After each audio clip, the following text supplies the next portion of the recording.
Cette recette est tout simplement incroyable et le résultat va te surprendre. Je vais mettre 2 tasses de riz cuites dans un saladier, 200 g de saucisses calabraises hachées, puis j'ajoute 2 œufs et 2 cuillères à soupe de fromage blanc pour que la pâte reste super crémeuse. Maintenant, on passe à la touche spéciale. Une demi-cuillère à café de poivre de Calabre, un demi-oignon haché et 3 gousses d'ail moulues. Cet assaisonnement fait toute la différence. Avant que j'oublie, dis-moi de quelle ville tu nous regardes que je puisse te faire un petit coucou spécial. Le coucou d'aujourd'hui va à Amar Oumechkan du Algérie. Je suis ravie que tu aimes nos recettes. On va maintenant ajouter un ingrédient spécial. 200 g de mozzarella râpé, une tasse de mags, une tasse de farine de blé.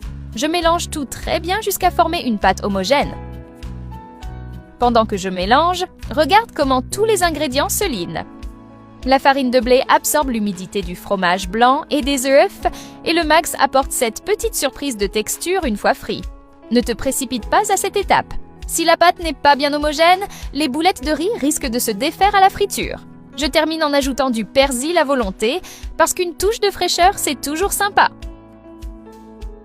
Regarde-moi cette texture parfaite. Ni trop collante, ni trop sèche. C'est pile ce qu'il faut pour façonner sans galère.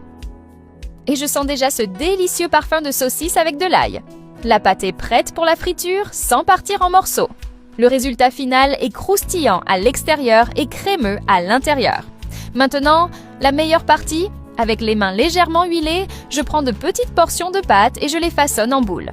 En prenant la pâte dans le saladier, on sent tout de suite qu'elle est bien souple. C'est le signe qu'elle est au top pour former les boulettes de riz. Chaque boulette formée à la main a un aspect super net et uniforme.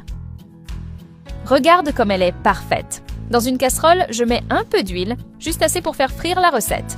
Le truc, c'est de tester avec un petit bout de pâte. Si ça fait des bulles, c'est bon, on peut frire. L'huile chaude évapore l'humidité de la pâte, formant des bulles qui indiquent la température idéale. On plonge nos boulettes dans l'huile bien chaude et on les laisse dorer. L'odeur est incroyable ici. La surface devient croustillante tandis que la couleur dorée s'intensifie, rehaussant la saveur. Dès qu'elles arrivent à ce stade, on les retire de la casserole.